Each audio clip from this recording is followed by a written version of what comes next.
start off with driving home the point that prescribed fire is a safe way to apply a natural process, ensure ecosystem health, and reduce wildfire risk. The Southern Group of State Foresters spent about 3 years coming up with this tagline. And anytime we run into people that might not know about prescribed fire, this is a good way to kind of drive home the point. But with prescribed fire, let's see if technology, love it. So prescribed fire, the difference between that and wildfire is that we're applying fire under specific conditions on the landscape and to achieve specific objectives. So we write the plan, the prescription ahead of time, where we're shooting for certain weather conditions to be able to better predict fire behavior.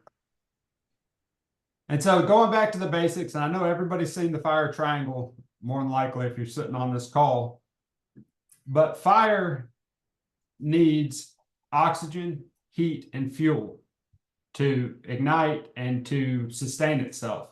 If you remove one of those, you're not going to be able to have fire. I've got too many animations turned on and the wrong buttons.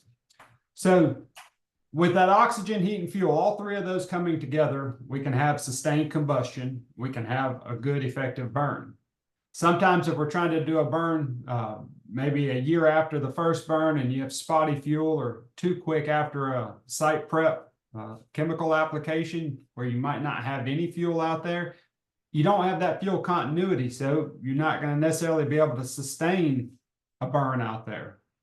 Sometimes if we have too much relative humidity, we can't get heat enough. So you have that higher moisture content and you're just not able to sustain it. So we start looking at oxygen, heat, and fuel. We need all three of those. How can we ensure that a prescribed burn stays where we want it to and does not escape out? And we do that by removing one of those legs, and we remove the leg of the fuel. So we break that fuel connectivity, that continuity, and we can keep fire from crossing lines. And so this talk, as you guys know, is going to be about fire breaks. And that's a way we can remove that fuel leg of the fire triangle and keep fire inside the unit that we prefer it to be in, and keep it from going across that unit or across out into extra acres, adjacent fuels. So what are fire breaks? It's a permanent, and this is NRCS definition, but a permanent or temporary strip of bare or vegetated land planned to retard fire. So it's saying you might have bare mineral soil, you might have vegetation across it, it might be a natural barrier, and we'll cover all those different types of fire breaks. But as we go out and design fire breaks, they need to be designed to, first and foremost, contain the fire to where we want it. When we put fire breaks in, we don't want to create bigger problems. And anybody that's done prescribed burning for any amount of time knows that good fire breaks can really make a day a lot easier. Poorly established fire breaks can make for a miserable day, and a day that you question everything that you do. And if we get down to that bare mineral soil, we want to make sure that we can either prevent the erosion by revegetating it or have other vegetation that comes onto that fire break pretty quickly. And so we'll talk about establishing new fire breaks. We'll talk about maintaining fire breaks and over time to make it where it's easier for the next time. And so you can see on this map on the right, and we'll run through several different scenarios on this, but the breaks, or the lines you see in yellow over there, let me see if I can get a pointer. Where's the pointer? Lines you see in yellow are the burn units. So that's the outside of the burn unit. Blue is water, of course. Brown, which you can see, follow the laser pointer. Brown are plowed lines. So that's a bladed line by a dozer. The red is a hand line. And so we put that in with blowers typically. And that's to keep from having to try to plow down to water. You don't want to do that because that just increases the chance of erosion and sediment entering that waterway. And then the orange that you see in some of these areas are woods roads. So oftentimes we can establish good fire breaks and use them as wood roads if you spend the time up front having a good quality fire break put in. Also, I included the NRCS Conservation Practice Standard Codes for fire breaks, which is 394. Fuel breaks we'll talk about a little bit later. This is probably one of the most underutilized practices across the South in general. I can't make definitive statements, but oftentimes fuel breaks are not utilized often, and those can be huge assets, especially if you're burning up against areas that are extremely sensitive to fire, such as structures or young plantations of loblolly or something that you don't want to burn. And then 338 is prescribed burning. So when we establish fire breaks, how wide do we need to make them? Do we need to go through and put 40-foot breaks around? Do they need to be 5 feet? And it's very general, but you know, it's as wide as it needs to be to keep the fire where we want it. And so we always need to fit the fire break to the stand that we're burning and the condition that stand is in. So you look at the height of the fuel, the vegetation inside the unit and outside the unit. And you start looking at the expected flame lengths. And you're like, well, how do I know what the expected flame lengths are? We have fuel models, the original Anderson 13, and now there's a newer one that's come online that they have a lot, 70, 80 different, maybe 60 different fuel models. There's quite a bit of them, but I still operate off of the Anderson 13. It's good enough for what we do. And if you start looking at those, is it a grass-based system? Is it a shrub-based system? Is it a litter, like timber litter or hardwood litter or pine litter? So you can look at all those and decide which fuel model you're burning in. Look at the charts, and it has the charts in a Fireline appendix. I don't know if you can see it or it's going to block it out. But for instance, if we're burning an open pine longleaf system with plenty of light getting to the ground, good grass underneath, our expected flame lengths are 6 feet, and that's a wind-driven fire, 6-foot flame lengths.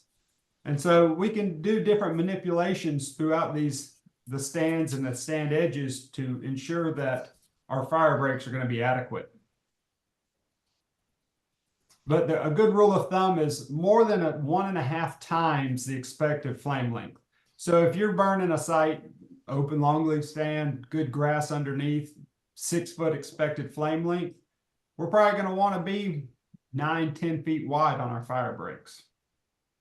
And we can play that with all different systems. For instance, one of our hardwood stands where pine litter or hardwood litter is the driving fuel, the expected flame length's 3 foot.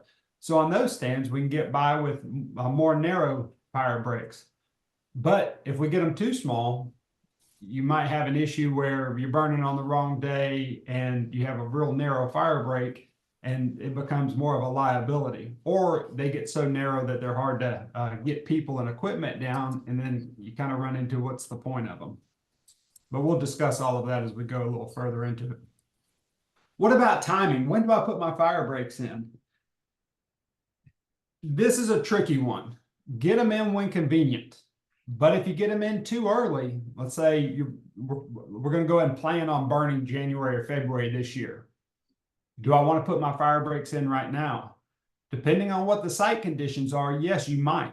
If it's a site that has a little wetter soils and we're pretty dry right now, is it something that will hold up to a bulldozer blading a line now? Or is it something that can be disked without altering the hydrology of the site? But knowing if I put them in too early, we're still going to have the pine leaf litter and deciduous trees, hardwood trees. They're all going to lose their leaves this fall, or needles. I know all that litter is going to fall across the fire break, and I'm not going to have bare mineral soil anymore, or I'm not going to have that separation of fuel continuity. So I will have to go back and address those, and maybe using a blower or a rake of some sort, remove that fuel from the top of the fire break. So ideally, if you're putting in a bladed line, you might do it December, after all of our needles, all our pines are done casting needles for the year. But you need to get them in when the site can support it the best. So Placement of the fire breaks is also very important. It's important to firing techniques. How are you able to burn this stand? What's going on in the adjacent properties? Sometimes we need to add additional fire breaks to help mitigate smoke issues. Anytime we're putting in fire breaks, we need to think about contingency planning. What happens if the fire gets out? And this is a good example of the photo here on the right, the map. You can see there's 5 main burn units and a 6th one here.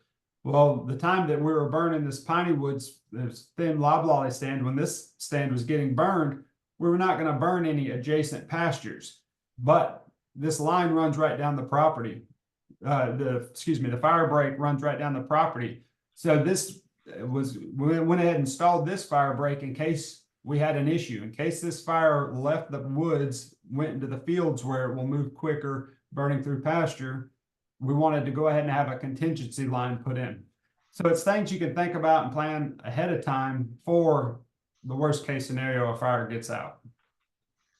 Sometimes you can use existing disturbances to put a line in. It might be a linear blowdown to where the overstory canopy's already been removed. It might be a logging operation. It might be one of the skid trails that has already been cut and then you've hauled trees down, and hey, that might make a good fire break. And anytime we put fire breaks in, we always need to be cognizant of the erosion potential, especially when topography comes into play. And we'll touch on this a little bit later, but you can see this, the field on the left, it's 270 acres. They have fire breaks down the property line, which is great. Access is so important, being able to keep up with property lines. It's important for landowners to be able to do this. But when you're running some of these lines right down, this one's more side slope, but this one goes straight down. That southern one goes straight down the contour.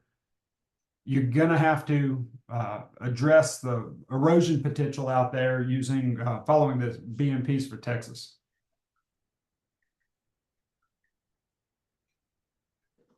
So this is some of the work we've done over in quail areas, and this is in central east Alabama, and tackled some large burns. I think we were at 1,500 acres that day, give or take, but had multiple burns going on at one time. And so you start looking at, as you're laying these out, does everything need to be plowed? Does everything need to be bladed? And it might not be the case. You can see the red lines here were bladed on the edge of roads. And so we indicated we needed a hand line. This was a right-of-way down here in the central part. This right-of-way area had very saturated soils. It was almost a wetland. So we had to go in and weed eat down as low as we could go, remove that thatch and remove that dead vegetation, and was able to secure it just fine by putting that hand line in. And then the blue you see there is a waterway. So there's multiple creeks running through the property that we were able to utilize. And so every road, every interior road was not plowed, but we had the ability to use them for contingencies if needed. And you can see in this unit 2 here, we had several interior roads that break the stand up, that if we were running into issues, be it with smoke, fire issues, if it just was not behaving like we wanted it to, we could cut them off on those areas. And so that always is useful, having those interior roads, even just for access for landowners. It's important to be able to cut off a fire if something changes while you're burning. And it's important to always do a test fire first and try to determine that fire behavior, make sure it's doing what you want it to ahead of time. But if something changes during the day, that's what you run into. Is that a question? No, sorry. No worries. All right, so types of fire breaks, and we'll touch on each of these a little bit as we go throughout this talk, but we use bulldozers or bladed lines to put in. Fire plow lines are rarely used anymore other than for wildfire containment. But anytime a fire plow line's put in, they need to be mitigated or gone back and rehabbed by back blading or some other process to fix that significant soil disturbance.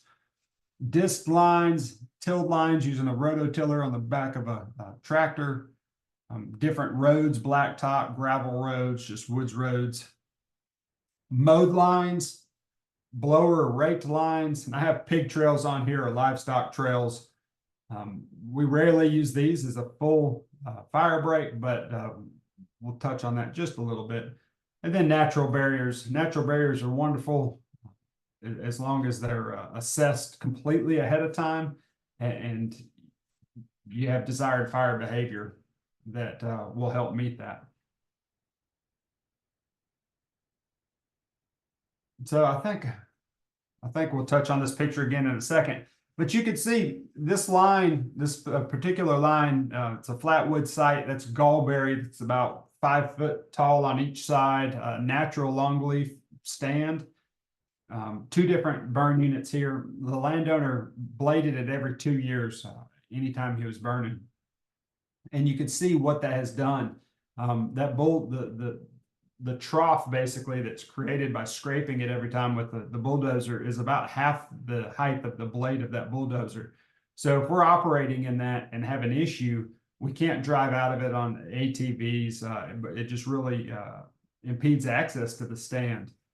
Also, looking at the height of that vegetation there is a 8-foot Firebreak going to prevent that fire from escaping the unit if this line was really pushed. If this became a pressure line, you had a wind switch, and that fire was heading towards that line, would this stop it?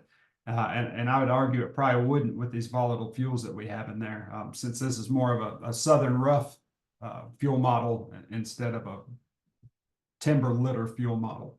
So we need to, and there's things we can do to address it, and we'll see something here in a minute. But when vegetation's that tall on the edge of the line, we need to plan for that as well.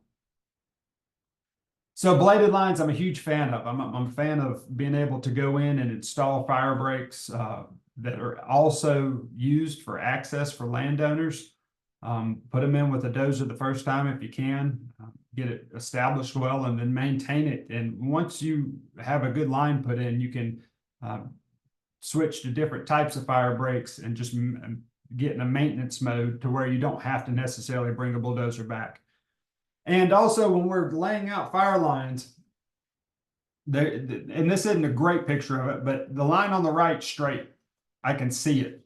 Fire is going to move pretty uniformly off of that line as we're going through to burn the stand. That's easier to deal with. It's much safer of a fire break. The one on the left, it's got some zigs and it's hard to tell, but where you lose sight of it in the distance, it turns to the left. So it's got a wiggle in it. All of those lines that aren't straight, and because we don't want to knock out a tree or two when putting a good fire break in, become higher pressure areas. They burn differently. They get a little hotter. It becomes a big problem when you're trying to stand on the line and make sure you're not getting any spot overs. And so if you're installing fire breaks for the first time, the straighter the better. There we go. Okay, I did have that picture on the left. And the right kind of drives home the point. But anytime we start blading it, and we'll see it more and more, that as you scrape through there, you're building a soil berm on the outside of that fire break, or the inside, depending on where you are. It needs to be back bladed and pulled back out into the road. It's good material to put in the road. What we don't want to do is start creating a lip. Anytime you have topography on your fire break, and this doesn't look like much, but it's about 8 feet from where you're standing to the top of that hill, get a good hard rain, all that rain leaves the stand, hits this road, travels down the road, we're going to run into issues with erosion over time. So need to put a water bar or 2 in it and follow the Texas BMPs for that. And so oftentimes you're starting to look at what is the starting point for putting in a fire break.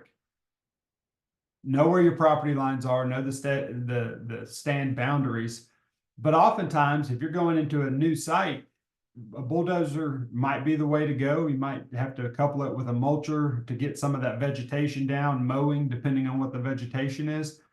but being able to go into a site and put a good straight line in the first time is great. Now, if you're trying to push through all this yaupon and other shrubbery, you have a chance of really pushing up root systems with it and creating holes and soft spots on the ground. And over time, that can become a problem in a fire break from the access standpoint.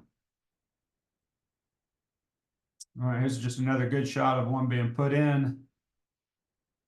All right, and granted, this picture was of a wildfire, had a good road system in there. The wildfire was on the left. It looked like it prescribed to burn. There was almost no mortality in it. But this picture drives home the point of, if you blade a road over and over and over, this is what you're going to run into with these berms on the side, especially in our loamy and our sandy sites.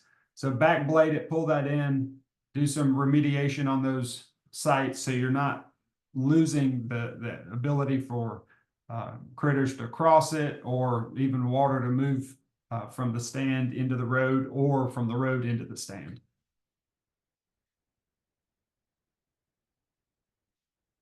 So, and this is another site of putting fire breaks in when they're needed. I probably wouldn't have advocated for this one, but this is a large pitcher plant bog, 2 adjacent landowners, this is right down the property line. This was put in, and they did a phenomenal job of actually putting it in when it was really dry. The vegetation has come back across it, and so now when they go to burn it, if there's not standing water in it, they'll mow through this, get that vegetation down. It does great. But we'll see examples here in a minute of what happens when you're trying to put equipment through wet areas and it's just not time for it. So East Texas has some sensitive sites. Really question if that's the best place for a fire break to go through. If it's necessary, do it, excuse me, do it during a time when you're not going to alter the hydrology of the site and create a big mess. And so same thing on this here. When we go through and we put those berms up, we can really mess up hydrology over time, to increase the chance of erosion potential. And you see this picture on the left, this is a fire break that's usually a down only fire break. It's going up some pretty steep topography with some rocks. Water hits that, can go right into that fire break, run all the way down it, and cause significant erosion over time. It's not safe to take four-wheelers up it, especially with water tanks on it. And that's what you see, the picture on the right. This is one of our ATVs that rolled over.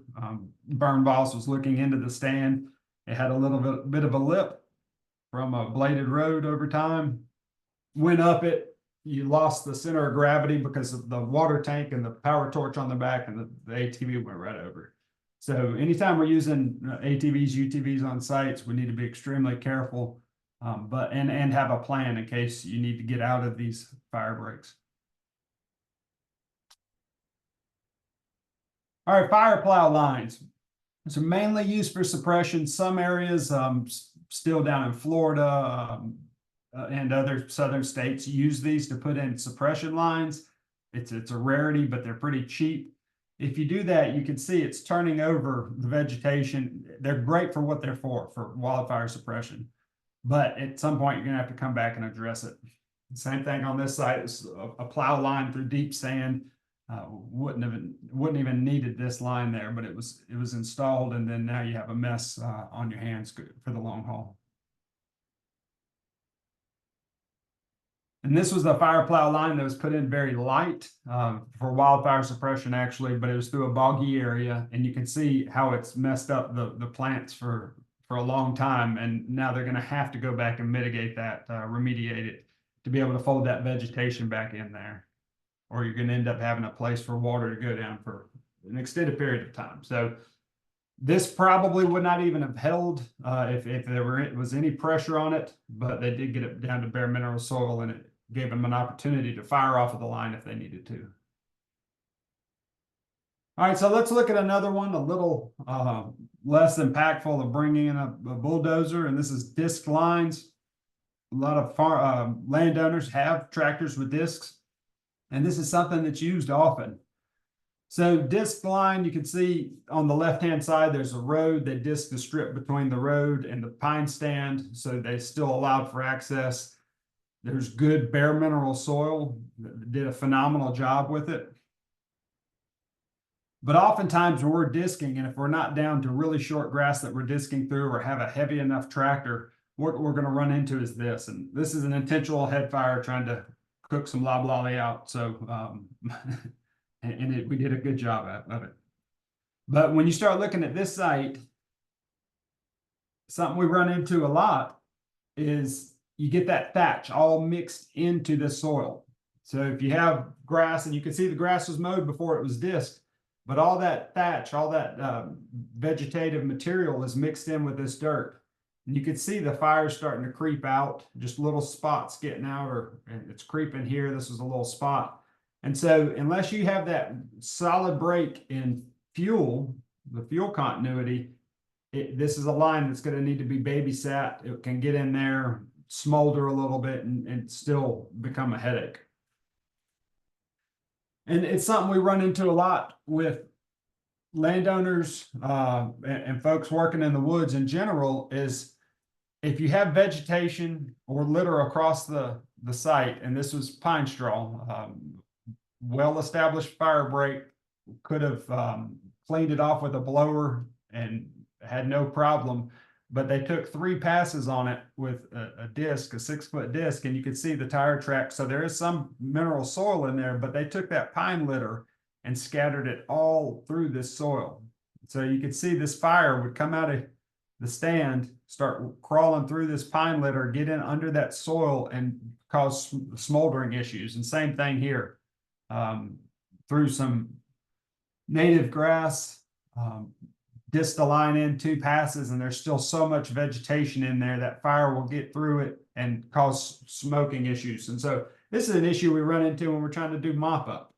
So if you're going to use a disc, think about cleaning that litter off to the best of your ability beforehand, using a blower or even a rake behind a tractor, scrape it off, and then disc it.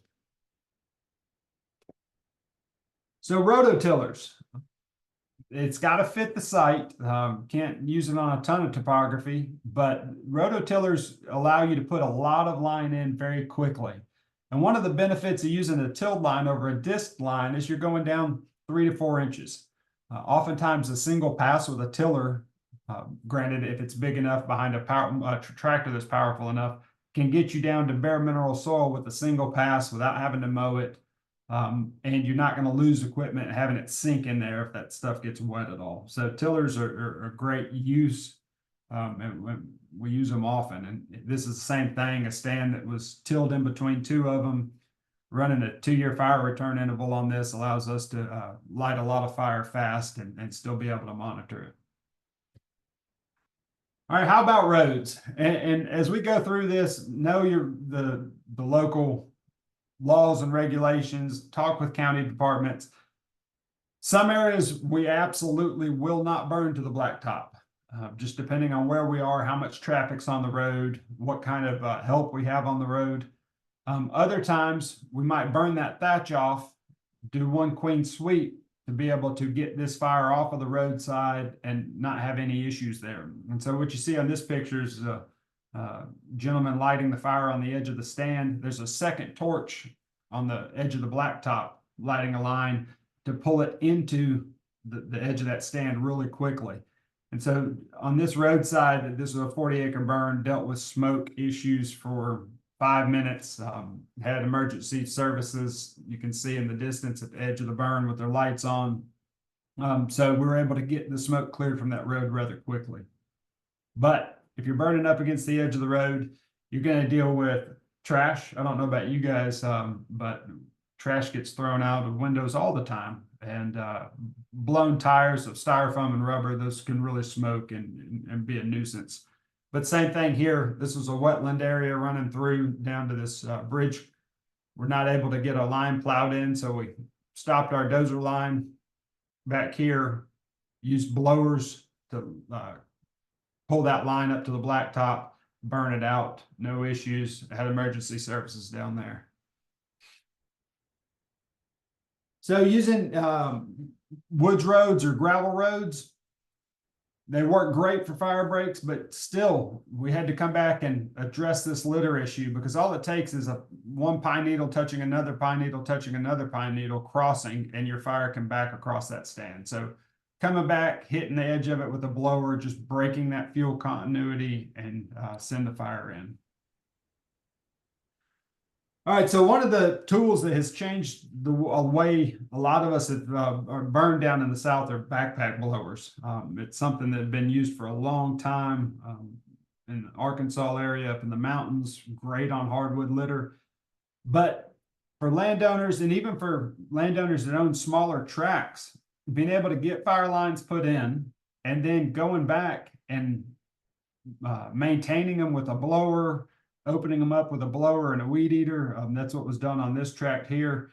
You can see on the left was pre-blown, the right, about 15 minutes with a blower, opened it right up. And so it works good if you have a clean site. The more briars and junk you have in it, the more that pine straw wants to hold on to it. And so utilizing herbicide to clean up some of that, or just weed eating it down as low as you can go, really helps out. So this is an example. I hope the volume's not on it.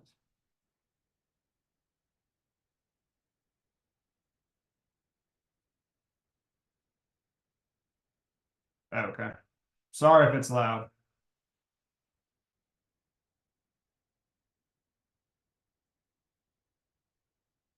All right, so that's just an example of tying in. We tied the fire line, the bladed line, into a creek, which is right back here. But you can see in these hardwood leaves, you're able to put a fire line in extremely quickly, and it's kept us from having to go down all the way and try to tie a line into the water, which is something that has been done for a long time, and blowers have utilized or really have really changed the game on that.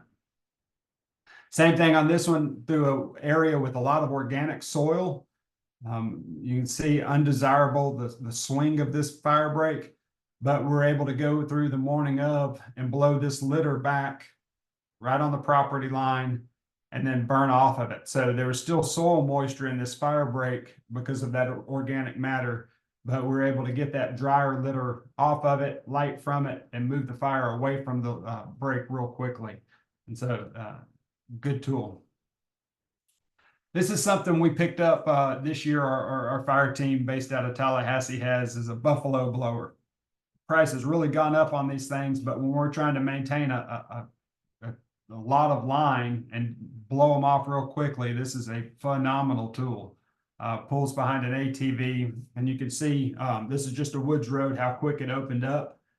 Picture on the right had a lot of grass, vegetative fire break, some briars growing in it, and we ended up needing to bush hog it first and then go back and blow it.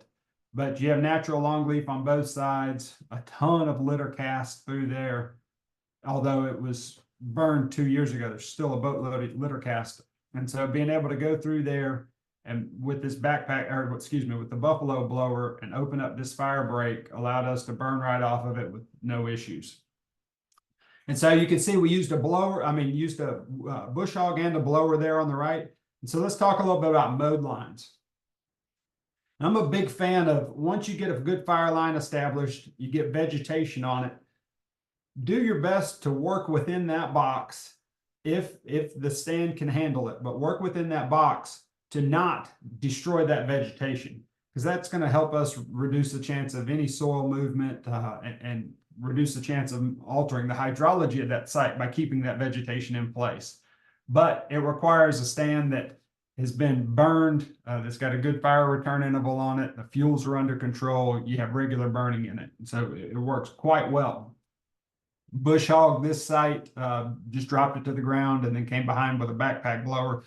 A day later, about as fast as I could walk, removed all that vegetation, and you can see there's no pressure put on this line. Same thing with this one. This stand gets burned about every 2 years, vegetation across it, mow it and blow it. You can see we're lighting the head fire, closing the box off of here. But this is what the fuel looked like on the right-hand side before we started working on this site. And so significant Yopon growth. And I know you guys out there in Texas can grow some Yopon too, but this is down in South Alabama. And so being able to go through, keep the vegetation on it, burn right off of it. The line is nice and cold. There's no pressure on it. So all we're trying to do is break that fire continuity. Same thing through here. This is just a mowed line. Needed a lot more monitoring. Had people floating up and down it because you had some volatile southern rough fuels here. But this site was just too wet to put any equipment down. So mowed it with weed eaters, but cut that vegetation down. It had enough water in it that held pretty good. So wet lines. Wet lines are where you're burning the fuel, letting that fire back, and you start putting it out with water. Sometimes somebody's putting water down and lighting right behind it. These can use a lot of water to do it. I've seen good systems set up where the water is being squirted down right in front of a tire, and then you're driving across it, so you're making sure that water's pushed down into that fuel and that fuel gets wet. Honestly, oftentimes what we do now on sites like this, instead of using water, we'll have somebody following with water for any spots or slop overs, but we'll have a blower there. Once this fire break opens up, that fire starts backing off of it, we can walk through with a blower and blow that backing fire out very easily, and we're not having to carry all that water with us. So wet lines aren't used too often in the piney wood systems. Excuse me. So trails, and is this the fire break? No, this was not used as a fire break. This was an interior deer trail. But this just drives home the point that whatever fuel is carrying the fire in this system, it wasn't pine needles, it was just grass. But there was enough of a break by this little trail, and that fire was back into it, and it put it out. So we had to go back and reignite this area. But it wasn't a big deal. It's just something that all we're trying to do is break that fuel, whatever is carrying the fire. All right, so jumping into maintenance.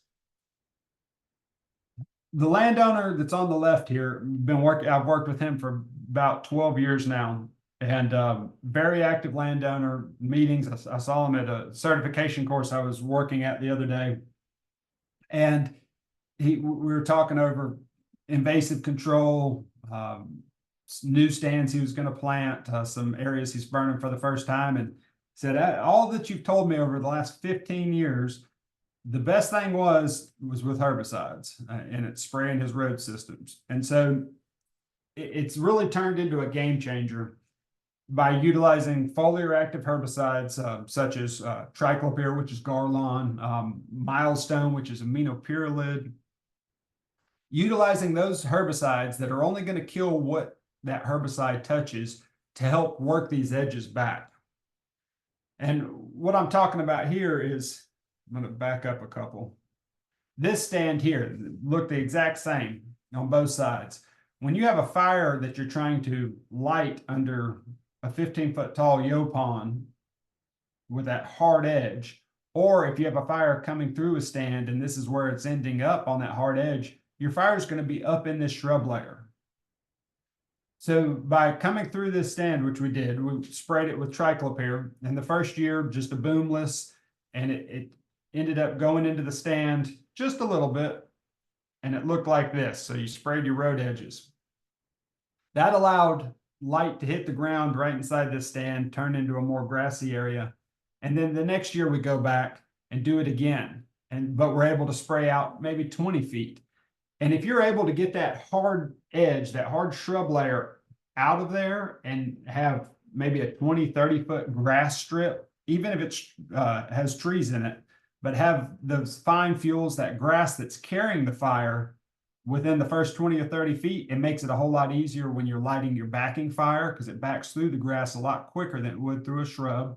Or if your fire is moving through that stand, instead of running all the way to the edge of the stand at eye level, it drops down to a foot, 2 foot vegetation through there and creeps to the fire line instead of running hard at it. And so that's one of those that we talk about widths of fire lines. If it's somewhere where you're going to have to, you can only put a 6 or 8 foot fire line in, but you have that tall yaupon, use some herbicides to chemically treat that area. Also, by doing this, it makes access a whole lot easier. You're not dodging every briar and pine limb and hardwood limb that's trying to slap you when you're riding around on the four-wheeler or the side-by-side. So this has been a game changer in general as well, just maintaining your fire breaks, maintaining your roadways with foliar active herbicides, spraying them once a year if needed. Sometimes you can get by longer than that, but it's only going to kill what it touches, and it makes access and burning a whole lot better. Night burning is not legal in Texas. Let me start with that. But burning off a black line. And so this picture just happens to be at night, but we can also do this during the day. We can do it later in the day. We can do it sometimes earlier in the day, depending on what it was the night before, maybe a little bit before rain. When you have high fine fuel moisture and your fire is really not going to do much, or we're getting later in the day to where the humidity is coming up and that fine fuel moisture is getting to the point of what we call moisture of extinction, excuse me. And then that's at the point where that fine fuel, the grass or the needles, whichever it is, has so much moisture in it that it can't burn. And so we're able to go through and burn these buffer strips, and we call it building the black. Go through and build these buffer strips on sensitive stands, or maybe even in stands where it's high pressure. Had a stand I was talking with a consultant about yesterday. It was type 7, real volatile fuels down near Mobile Bay, and the 3 people they've had burn it before for this mitigation bank they had the fires get out. When they get out, it gets into the swamp. It's just a mess. Well, they started night burning, but they started the day before about 8 o'clock at night and burned all the lines. It went in about 100 feet all the way around this couple thousand acre tract, finished up at 10 o'clock. Moisture of extinction came up, put the fire out. Next day, they went back and could fire everything, and they had not only a fire break, but they had 100+ feet of black in there where the fire is not going to escape. So if you have sensitive areas, you can play the weather to your favor and increase and build your black, or put in containment lines that way. But follow the law. If you're using creeks and other natural features, make sure that if you're using this creek, make sure the creek's open all the way through. I had a fire get out. The creek went underground for about 6 feet, creeped right across it. I didn't see it. I walked most of the creek except that one spot apparently, but it crossed the creek and went up the other side. So same thing here. This is a burn we were doing in February. They said, oh, the whole what was that? The whole western boundary is a creek. It's fine. Well, I walked it and I found about a 6 foot spot where it went under. And so we're able to use a blower, tie it in from water to water. And it was all right. But make sure that you have good water across it. Same thing here. Consultant was doing a burn, was using this creek that you can see here as the fire break. It had good water in it. Beaver dammed it up. This was all eye level grass. Fire got into it, raced across, went up the other side, and became a problem because we couldn't access it other than on foot to try to get it out, and ended up firing off another road. So it's always that contingency planning. Many people aren't going to be able to have the fortune to do this, but if you're out burning in the marsh areas or on forested stands near marsh, you got to be able to access in case of contingencies. That fire jumped this water, how are you going to hold it? And this is something that we've had before. You had to swim across trying to catch stuff. But if you plan ahead of time and have access, it makes life a lot easier. Other ephemeral wetlands, these are really important to a lot of the critters in the piney woods and longleaf ecosystems because they don't have fish. They can complete their life cycle in this. And you'll start looking in a lot of these areas, if we plow a fire line put a hard edge in between the burn unit and the water, we end up with that real woody layer. So we want to make sure in these areas, if they're ephemeral wetlands, we want to be able to burn into them, let the fire decide which plants go where. And these are important. They can also be containment areas depending on how the stand lays out. So this is more of a fuel break. We can vegetate them. Some folks use them as linear food plots or use food plots as part of the fire breaks. Mulching, sometimes we need to go in and mulch sites to put access in, but oftentimes, with my experience, the mulched areas are either going to smolder and not burn, or they're going to burn to moon dust and cause issues. And so if you have a real thick hardwood area, it might be something you mulch, let it come back a little bit, utilize herbicides, let that mulching material dry out, and then pull it off of the site, get it out of the fire break.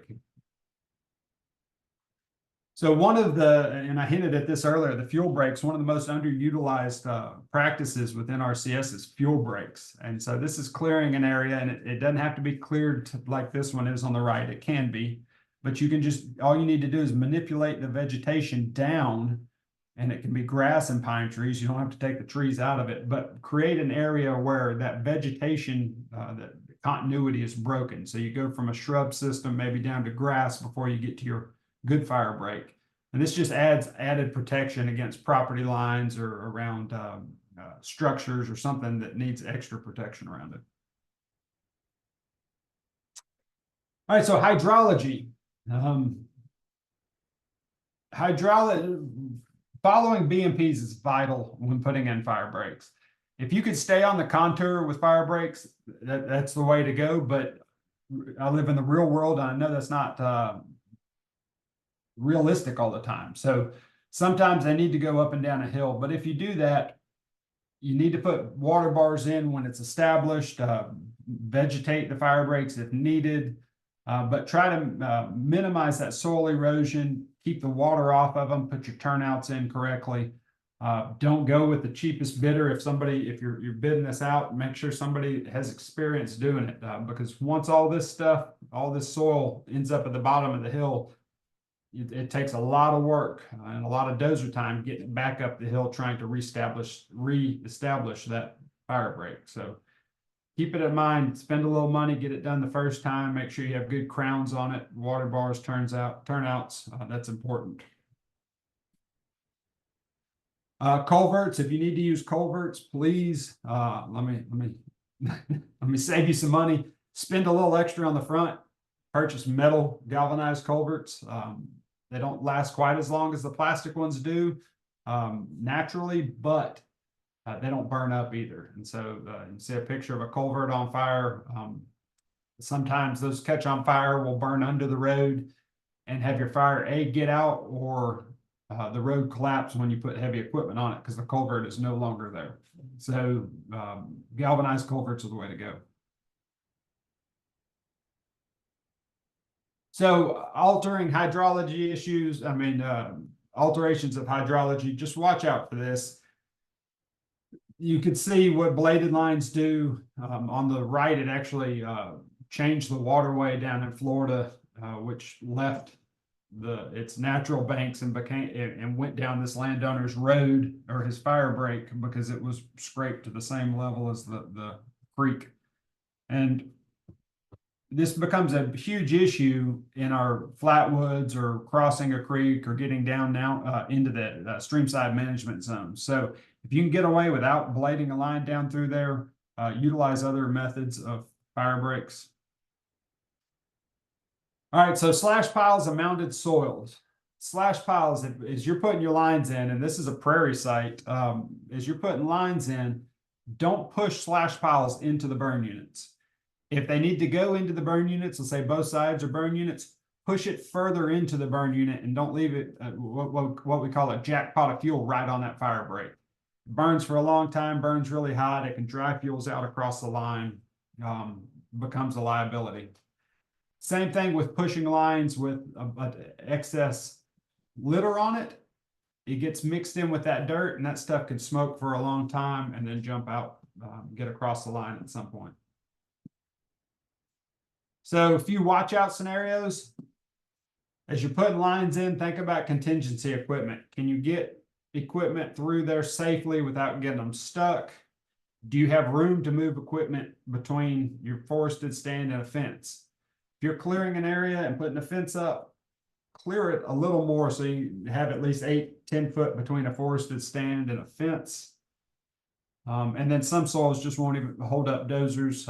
If you work in those areas, oftentimes you'll know where they are because you've had to dig them out before. So you can see this, make sure you have the Firebreak to meet expected conditions. Grass fuels will have longer flame lengths than our forested stands. So oftentimes we need to do wider Firebreaks in grass systems. So you can see a tilled area right next to a green grass vegetated road. And so that's adequate for what they need on this side. Picture on the left, the fire did not jump. It was just so intense that it singed this volatile fuel on the outside of the stand. So if this is what you're working with, maybe consider chemically treating the stand adjacent to what you're burning. Even if it's a landowner's, talk with your landowner, offer to do it because it might cost you a little bit of money, but it would make life a lot easier going forward. Then you can see the picture on the right. That's just a fuel break added in there, trying to keep fire out of that one of the two stands. I'm not sure which one, but they added a fuel break, mulched a fuel break, and then ended up helping them on that. Plow lines in southern rough are not a good way to go, and any desirable tree, especially if they were planted hardwoods, the fire will tend to get out and find them. So this landowner had prized plum trees or cherry trees out there, and he didn't want them to get burned up, and turned our back on them, and guess what happened? So fire is going to find a way to creep around. We just need to make sure to secure areas that we need to. Creeks and water features are great most of the time. Sometimes we get too dry, or there's an issue where the fire can get down into that organic material. That's what you don't want. It can burn for weeks in that stuff. And so really pay attention to the drought index and the KBDI to make sure that that stuff is not available to burn if you're using that as a fire line. Snags are extremely important for wildlife habitat, but something to keep in mind that if a snag is out there near your fire line, it's going to catch on fire. And when it falls, it's going to throw embers across your line. And when it falls, it's going to fall across your line. So, of course, I'm kidding at that. But keep this in mind that if it's within 100 feet of the line, and when I'm putting in fire lines with a bulldozer, I'll try to push it down. I'll leave other snags up. But if it's close to that line, we'll get it down. If I can't get it down for some reason, we'll prep around it, raking around it, just trying to get that fuel away from it so it won't catch on fire. You can see the snag in the middle during the day, they catch on fire, they start smoking. Same one on the right. That fire somehow, an ember somehow landed in the top of that snag, right up against the fire line. And you see the video, they're throwing embers. Snags during the day will still throw embers, but you can just see it really well on the video on the left.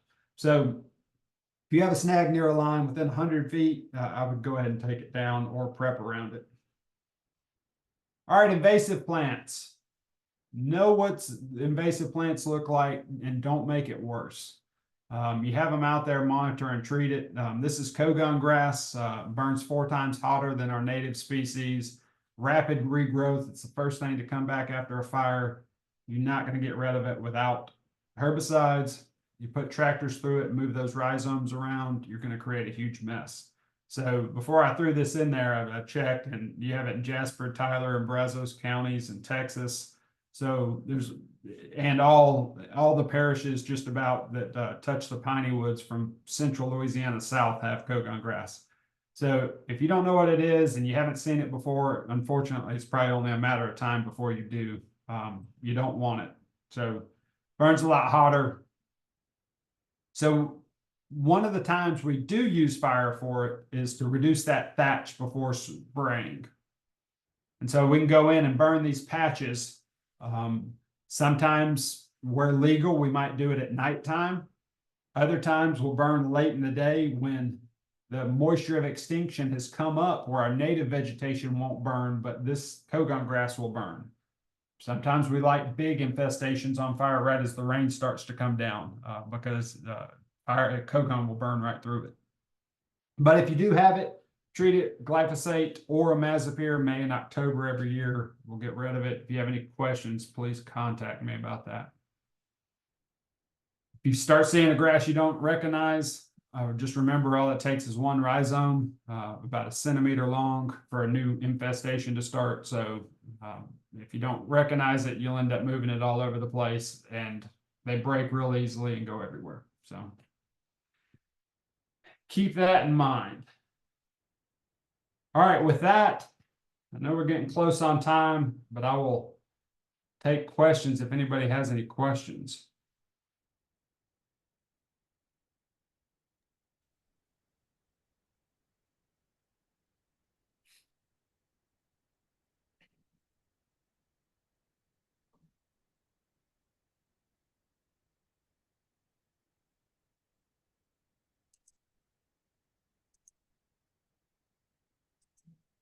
Well, if